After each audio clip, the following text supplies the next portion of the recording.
Eu dizendo: meu marido, teu servo, morreu, e tu sabes que teu servo temia o Senhor, e veio o credor a levar-nos meus 2 filhos para serem servos. E Eliseu disse: que te hei de fazer? Declara-me o que tem em casa. Ela disse: tua serva não tem nada em casa, senão uma botija de azeite. Então disse ele: vai, pede para ti vasos emprestados a todos os teus vizinhos, vasos vazios, não poucos. Então entra, fecha a porta sobre ti e sobre os teus filhos, e deita o azeite em todos aqueles vasos, e põe à parte o que estiver cheio. Partiu, pois, ela e fechou a porta sobre si e sobre os seus filhos. Ele trazia os vasos e ela o enchia. E sucedeu que, cheio que foram os vasos, disse a seu filho: traze ainda um vaso. Porém, ele disse: não há mais vaso nenhum. Então o azeite parou. Então veio ela e fez saber ao homem de Deus e disse ele: vai, vende o azeite, paga a tua dívida, e tu e teus filhos vivei do resto. Amém? Vamos poder sentar.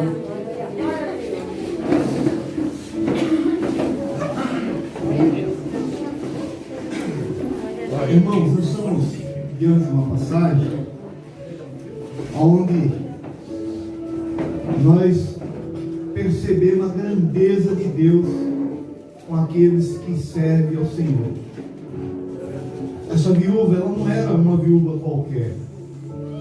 Essa viúva era uma mulher de um homem de Deus. E quando a gente começa a estudar esse texto, tudo leva a crer que este homem de Deus era o profeta que escondeu Eliseu lá, né? Escondeu os profetas lá, que Jezebel estava tentando dar cabo da vida dos profetas. Quando nós estudamos, nós entendemos que este homem era aquele homem de Deus. E o que me chama a atenção aqui, irmãos, que quando nós somos fiel a Deus, Deus cuida não só da nossa vida, mas Deus cuida da nossa vida, Deus cuida dos nossos filhos, Deus cuida dos filhos dos nossos filhos, Deus cuida de todas as gerações. Essa mulher, irmãos, imagine só a situação dela. Ela era uma viúva. E naquela época, os irmãos sabem que viúva, ela não tinha muita a quem recorrer. E essa mulher não tinha nada, mas ela tinha, a única riqueza que ela tinha era 2 filhos. Agora imagine essa mulher viúva e ainda tendo que perder os seus filhos. O que será que ia acontecer com a vida dessa mulher? Aonde será que essa mulher ia parar? Porque uma mulher viúva, sem filhos, como é que ela ia sobreviver? Ela não tinha nada em casa. Ela declara aqui que ela não tinha nada em casa. Mas sabe o que me chama a atenção? Essa mulher, ela não saiu murmurando. Essa mulher não saiu reclamando para os vizinhos, para um e para outro. Essa mulher, ela foi procurar o homem de Deus. Essa mulher era uma viúva sábia. Ela foi procurar o homem de Deus. Sabe por quê? Porque ela sabia que se ela fosse reclamar para vizinhos, ou para qualquer uma outra pessoa que ela conhecesse, talvez essa mulher tivesse até um bom relacionamento com os governantes, com as pessoas importantes daquela época, ela poderia talvez falar assim: eu vou procurar essas pessoas, quem sabe elas podem me ajudar. Nos dias de hoje seria o quê? Um empresário bem sucedido, ou talvez um advogado, né? Porque existia ali uma causa que ela precisava ser resolvida. Mas essa mulher, irmãos, ela não teve dúvida. Ela foi procurar o homem de Deus. Mas sabe o que é mais importante aqui, irmãos? Não é somente ela ter ido à igreja. Não é somente ela ter ido à igreja. O que me chama a atenção aqui é a obediência dessa mulher. Tudo aquilo que o homem de Deus manda ela fazer, ela vai lá e faz. Meu irmão, como é que está a tua situação? Como é que você entrou aqui nessa noite? Será que você também está passando por uma situação que você precisa falar com o homem de Deus para que ele possa intervir por você diante de Deus? Porque, como eu disse, eu tinha preparado uma mensagem, mas Deus tocou no meu coração para pregar sobre essa viúva. E observe que essa mulher, ela pega e ela faz exatamente o que o homem de Deus faz, manda. Ela vai, pede para os seus filhos sair da vizinhança e pegar os vasos. Sabe uma outra coisa que eu aprendo aqui? Eu aprendo que essa mulher, ela gozava de uma harmonia muito grande na sua vizinhança. Porque senão essas pessoas não iam emprestar vasos para essa mulher. E aí seus filhos saem e começam a pedir vasos. E aí ela vai começando a encher, né, os vasos. E de repente ela começa a encher vasos e o azeite não para. E aí ela chega para os seus filhos e fala: me traz mais vasos. Ele fala: acabou, não tem mais vasos. E só aí é que o azeite parou.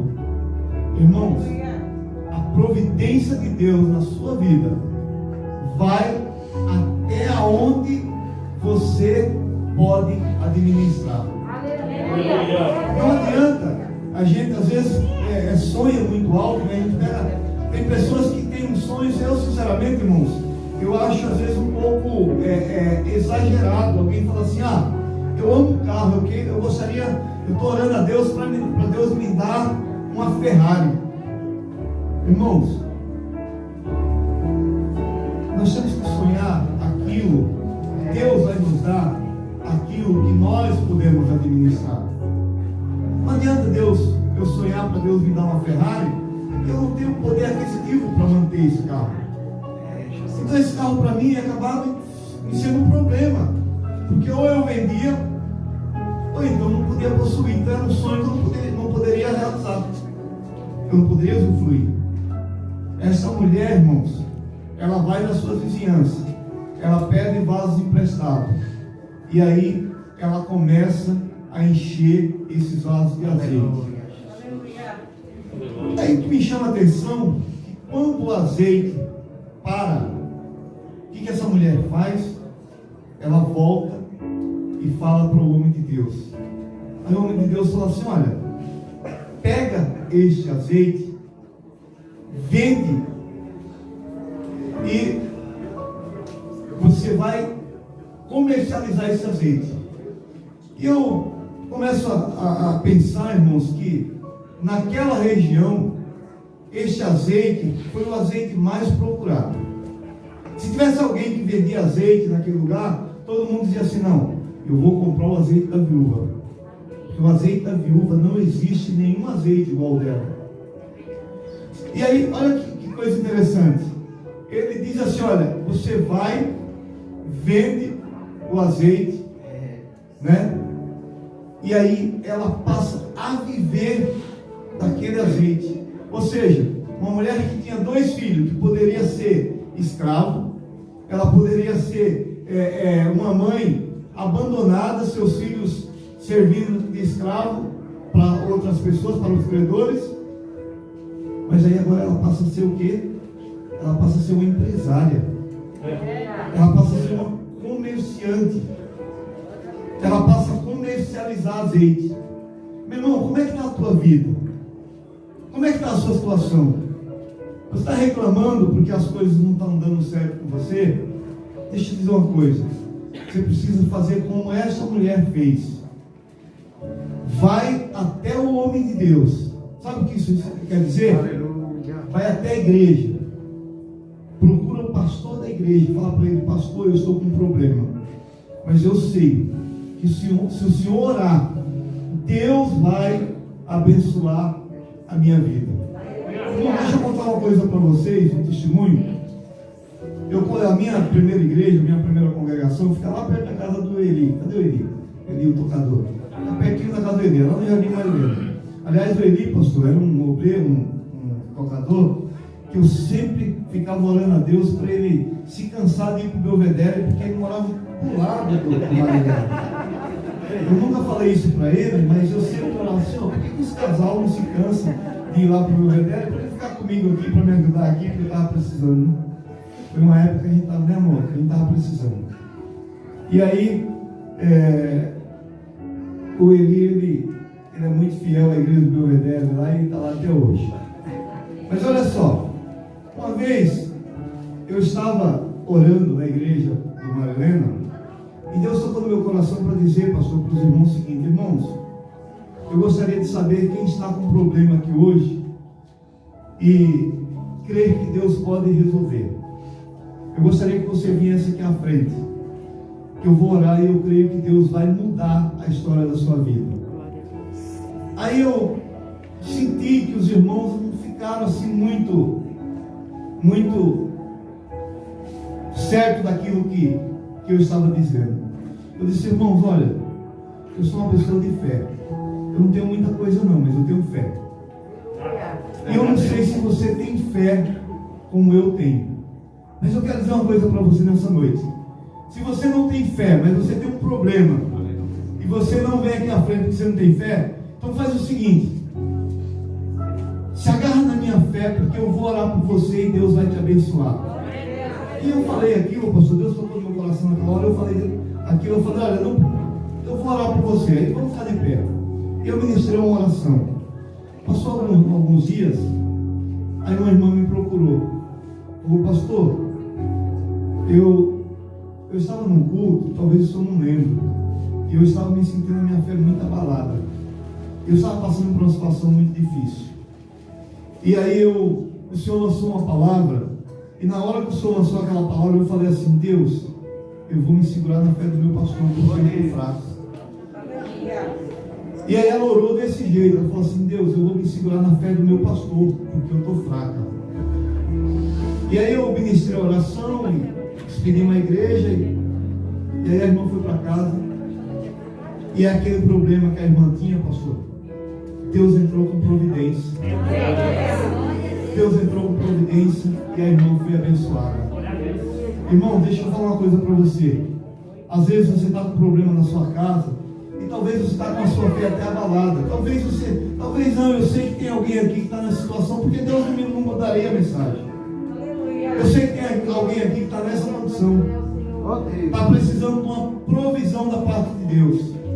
Irmãos, terminando o culto, procura o pastor aqui, peça para ele orar por você, diga: pastor, a palavra falou comigo, eu quero que o senhor ore por mim, porque a mulher foi procurar o homem de Deus. Ela não foi procurar o prefeito da cidade, ela não foi procurar o fazendeiro rico, não, ela foi procurar o homem de Deus. Mas peraí, mas o que ela precisava não era pagar a dívida? Se ela precisava pagar a dívida, qual que era o correto? Ela ia numa instituição financeira na época. Não é isso, pastor? Procurava um banqueiro da época, alguém que pudesse ajudar. Mas essa mulher, ela teve uma visão espiritual. Irmão, deixa eu falar uma coisa para você. Às vezes o seu problema não é o irmão do seu lado que vai te ajudar. Às vezes você fica colocando a sua fé em o presidente da república: eu vou esperar porque vai sair. Não pense. Comece a agir como um ser espiritual. Nós não somos seres carnais, nós somos seres espirituais. Essa mulher teve uma visão espiritual. Essa mulher, ela foi procurar o homem de Deus. Talvez se ela fosse procurar a instituição financeira ou alguém que tivesse uma condição bem sucedida, pagaria a dívida dela. E aí ela ficava com a dívida paga. Aí ela seria uma viúva com 2 filhos livres. Só que ela, tendo a iniciativa de procurar o homem de Deus, ela não foi só uma viúva com 2 filhos livres. Ela passou a ser uma microempresária. Ela passou a ser uma comerciante de azeite. Ela passou a comercializar azeite. Percebe quando nós tomamos uma decisão espiritual, uma visão espiritual, o que pode acontecer? Às vezes nós queremos resolver as coisas, mas nós procuramos aquela pessoa pessoa que talvez nós temos um problema muito sério, nós precisamos, pastor, de uma bezetacil. Aí a pessoa vai lá e dá um analgésico. Vai aliviar a nossa dor, mas não vai resolver o nosso problema. Então que nesta noite, você que está aqui, não fique reclamando ou procurando seus vizinhos, que às vezes é até ímpio, e você vai estar testemunhando contra você. Porque quando você procura um ímpio para pedir ajuda, ele vai dizer assim: mas essa mulher não disse que serve ao Deus que é todo poderoso? Por que ela está passando nessa situação? Então eu não quero servir a esse Deus. Percebe? Irmão, quando você estiver numa situação que você precisa de ajuda, peça ajuda a quem pode te ajudar. Só Deus pode nos aliviar da nossa dor. O homem, ele pode até nos dar um analgésico, só que o analgésico alivia a dor e depois a dor volta a doer. Deus não. Deus, ele tira, ele vai lá e cura, ele vai lá e faz a cirurgia, ele vai lá e resolve. Ele não simplesmente dá uma solução momentânea. Não, ele resolve definitivamente. E foi isso que aconteceu com essa mulher. Essa mulher passou a viver do azeite que ela tinha em casa, uma simples botija de azeite. Talvez, irmão, você ache que você não tem nada. Deixa eu falar uma coisa: você tem muito azeite, você tem muita unção de Deus na sua vida. Então use essa unção que Deus colocou sobre a sua vida para abençoar outras pessoas. Use a unção que Deus colocou na sua vida para você recorrer a Deus na hora que você necessitar, e não as pessoas que às vezes não podem te ajudar. Amém, queridos? Agora eu queria só voltar na passagem que eu ia pregar, 2 Crônicas 7,14, para me dar uma rápida pincelada.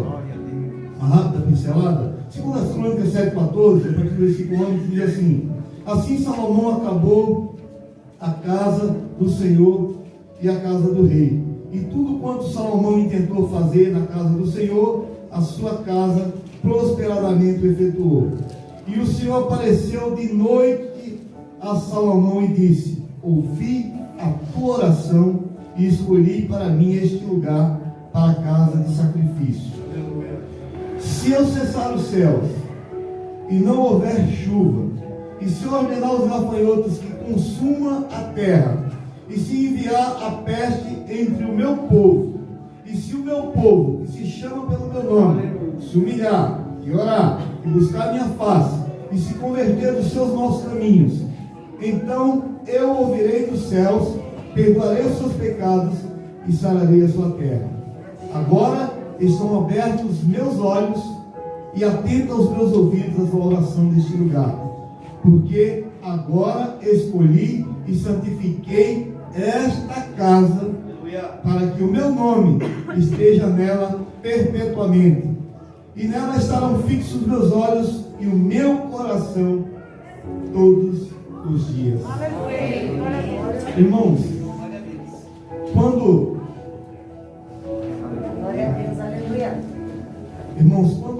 quando Deus tocou no coração do pastor Ivanildo para abrir esse trabalho, na verdade, Deus já tinha, irmãos, no seu projeto, Deus já enxergava tudo isso aqui.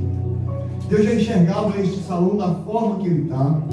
Deus já enxergava esta família já trabalhando aqui, evangelizando este bairro aqui.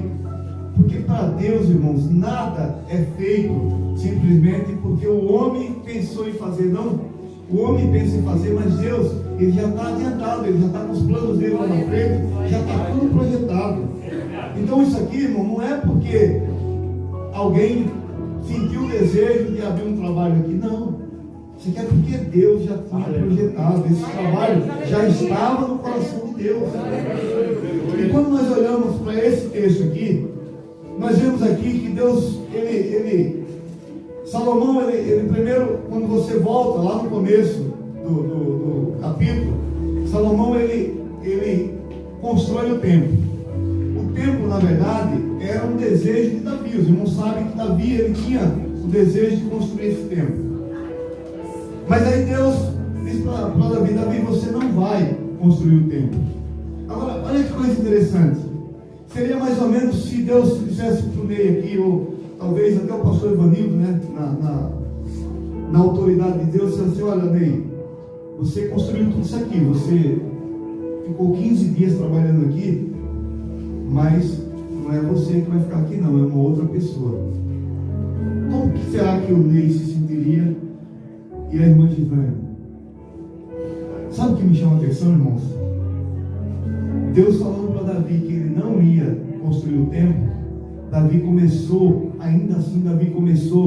a providenciar os utensílios, o material que seria usado.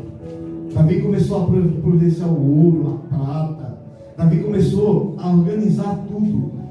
É como se Davi dissesse assim: olha, eu não sei quem vai construir, se é o meu filho, mas não importa quem vai construir, importa que eu vou correr atrás, eu vou fazer a minha parte. Ô irmão, você é a pessoa como é maravilhoso quando nós temos essa visão espiritual na casa do Pai. Quando a gente faz as coisas para Deus, não pensando quem vai usufruir ou quem vai ganhar o mérito. Davi poderia dizer assim: quer saber? Vou construir, então deixa quem vai construir, correr atrás do ouro, correr atrás da prata. Mas não, Davi, ele começa a providenciar tudo. E aí Salomão vai lá e constrói o templo. E aí Deus diz assim para Salomão, Salomão começa a orar. Aí Deus diz assim para Salomão: eu ouvi a tua oração. Olha que coisa tremenda. Eu ouvi a tua oração. Deixa eu perguntar uma coisa: você tem certeza de que Deus está ouvindo a tua oração? Você tem sido aquele crente que ora e que acha que Deus não ouve mais? Será que você tem sido aquele crente que ora e que diz assim: eu acho que eu não sei o que está acontecendo comigo, Deus não ouve mais a minha oração? Irmãos, o Senhor, Ele ama você de uma forma tremenda. O João me antecedeu aqui dizendo que ele pagou a sua vida com um preço muito alto. Ele deu a vida do seu filho, Jesus, pela sua vida. Já parou para pensar o tamanho do amor de Deus para com você? E aí Salomão constrói o templo. E aí Deus diz assim: olha, só que tem um porém. Se eu cessar os céus e não houver chuva, e ordenar os gafanhotos que consumam a terra, e se eu enviar peste entre o meu povo, e se o meu povo, que se chama pelo meu nome, se humilhar, irmãos, existe um segredo para conseguir as coisas com Deus. Existem pessoas, irmãos, que esqueceu que a humilhação é algo que agrada o coração de Deus. E a humilhação, meu irmão, que a gente se refere aqui, não é aquela humilhação da pessoa ficar largado, vestir roupas, sabe? Isso aí não é humilhação, isso aí é mendigagem, né? Humilhação, irmão, é você ser humilde para reconhecer a sua fraqueza diante de Deus. Humilhação é você saber que Deus, Ele tem o controle da sua vida. Sabe por quê? Porque Ele diz assim: se o meu povo, o que você é? Você é povo de Deus. Você é povo de Deus. Você é a igreja do Senhor, lavada e remida pelo sangue de Cristo. E Ele diz assim: se o meu povo se chama pelo meu nome, se humilhar e orar e buscar a minha face. Sabe o que acontece hoje, irmãos? Eu pregava semana passada no culto de ensinamento. Eu dizia para os irmãos, eu falei assim: irmãos, olha, nós precisamos mudar um pouco o nosso conceito. Os crentes hoje não têm vindo à igreja mais para entregar. crentes hoje têm vindo à igreja para buscar. Nós estamos vivendo um momento que parece que nós queremos Deus, nós consideramos Deus como um delivery, que você liga e entrega. Nós consideramos Deus de uma forma que você pede e Deus faz. E quando isso não acontece, você começa a ficar desanimado diante de Deus. Deixa eu te falar uma coisa. Vamos mudar o nosso conceito. Vamos mudar o nosso conceito. Vamos vir à igreja não para pedir, mas sim para entregar. Esta igreja aqui vai estar aberta. Muitas pessoas vão passar por essas portas. E são pessoas que vão vir necessitadas. Mas se essas pessoas vierem para entregar a sua adoração a Deus, sabe o que vai acontecer? Vai acontecer o que aconteceu com a viúva. Deus vai mudar a vida dessas pessoas. Então o que você precisa fazer é começar a mudar o conceito de, ao invés de vir na igreja pedir, Senhor, me dá isso, Senhor, me dá aquilo, Senhor, abre essa porta, Senhor, faz isso, Senhor, faz aquilo. Você precisa começar a pensar diferente. Eu tenho muitos problemas, eu tenho muitas aflições, mas eu sei que se eu for à casa do Pai, entregar a Ele a minha adoração sincera, Ele vai sondar o meu coração. Aleluia, glória a Deus. E Ele vai resolver os meus problemas. Quer um exemplo? Mateus capítulo 6. Vamos abrir a Bíblia? Mateus capítulo 6. Abre aí comigo. Aleluia. Glória a Deus. Glória a Jesus. Eu vou ler só o versículo. Eu vou ler só o versículo 33 para você entender.